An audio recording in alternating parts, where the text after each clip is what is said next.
একসময় ছিল সংসার, ছিল স্বামী সন্তান ও আপনজনের ছায়া, কিন্তু প্রায় এক যুগ ধরে প্যারালাইসিসে আক্রান্ত হয়ে এখন নিঃস্ব জাইমা। অসুস্থ হওয়ার পর পরিবারের কাউকে পাশে পাননি তিনি। স্বামী ও সন্তানদের অবহেলায় বাধ্য হয়ে সৎমায়ের সংসারে আশ্রয় নিলেও সেখানেও মেলেনি যত্ন বা ভালোবাসা। ক্ষুধার জ্বালায় শেষ পর্যন্ত তাকে বেছে নিতে হয়েছে ভিক্ষাবৃত্তি। নওগাঁর আত্রাই উপজেলার কচুয়া গ্রামের জাইমা যেন রোগের ভারে নয়, বরং নুয়ে পড়েছেন অবহেলা ও নির্দয় বাস্তবতার ভারে। স্বামীরা কোনো খোঁজ নেয় না, বাচ্চারাও দেখে না, কি বাচ্চাকে কাশতেও দেয় না কো।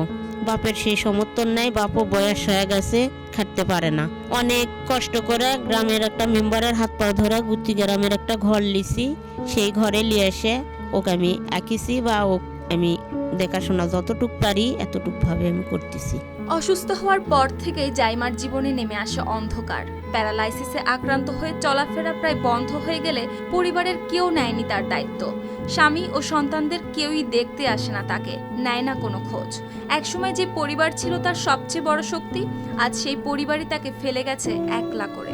মানে দেখেন একটা জামা কাপড় গোসল করে যে গায়ে যে কোনো কাপড় চুপড় পরে যে ইয়ে করবে তাও পারে না, খালি ক্যাপতেই থাকে, কোনো কিছু করতে পারে না কো। অসুস্থ হওয়ার পর কারণে স্বামীও দেখতে পারে না, শ্বশুরও দেখতে পারে না, দুটো ছেলেও দেখতে পারে না। সব মশার বিরুদ্ধে সুরক্ষা দিতে এলো বসুন্ধরা এক্সট্রিম অ্যারোসল, মশার বিরুদ্ধে এক্সট্রিম সুরক্ষা। তারপর বাপ মায়েরা যেভাবে হোক কষ্ট বিষ্ট করে নিয়ে আসলো, নিয়ে আসার পরও এইভাবেই চলাফেরা করে, করতে করতে কখনো মায়ে পিঠে কখনো বাপে পিঠে, মানে সুষ্ঠু মতন কেউ দেখতে পারে না। খুব কষ্ট হয়ে দিন যাচ্ছে তার। এখন জাইমা আশ্রয় নিয়েছেন সৎ মায়ের সংসারে, তবে সেখানে তার থাকার জায়গা বলতে বাড়ির বারান্দায় ছোট্ট একটি কুঠি। নামমাত্র আশ্রয় মিললেও দিন কাটছে অবহেলা, তাচ্ছিল্য ও মানসিক যন্ত্রণার মধ্য দিয়ে।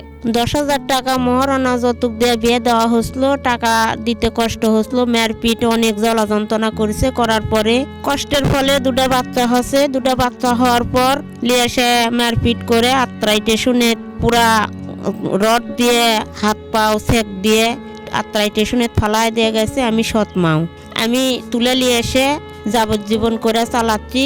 ওষুধ বড়ি খাওয়ানোর জন্য বাজার ঘাটে আমি নিয়ে যাই, বাপেও অতটুক ঘেরাই না, মা না থাকলে যা হয়। নিয়মিত ওষুধ তো দূরের কথা, অনেক সময় ঠিক মতো খাবারও জোটে না কপালে। অর্থের অভাবে প্রয়োজনীয় চিকিৎসা করাতে না পারায় দিন দিন আরো জটিল হয়ে উঠছে তার শারীরিক অবস্থা। কে করে খায়, হাটে বাজারে যে আছে চিনতে এসে খায়, কাপড় চুপড় মানুষ সে দেয়, আর নিজের মতো আর কিছু চলাফিরে কিছু নেই। তবুও শারীরিক দুর্বলতা নিয়েই প্রতিদিন মানুষের দাঁড়ে দাঁড়ে হাত পাততে হয় জাইমাকে, কারণ এই ভিক্ষাই এখন তার একমাত্র আয়ের উৎস, বেঁচে থাকার মাধ্যম। স্বামী দেখে না, স্বামীলাই আবার বিয়ে করেছে।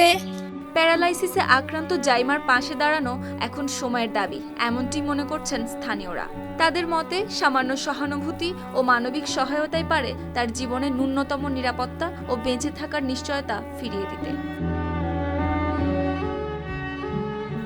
News desk, RTV।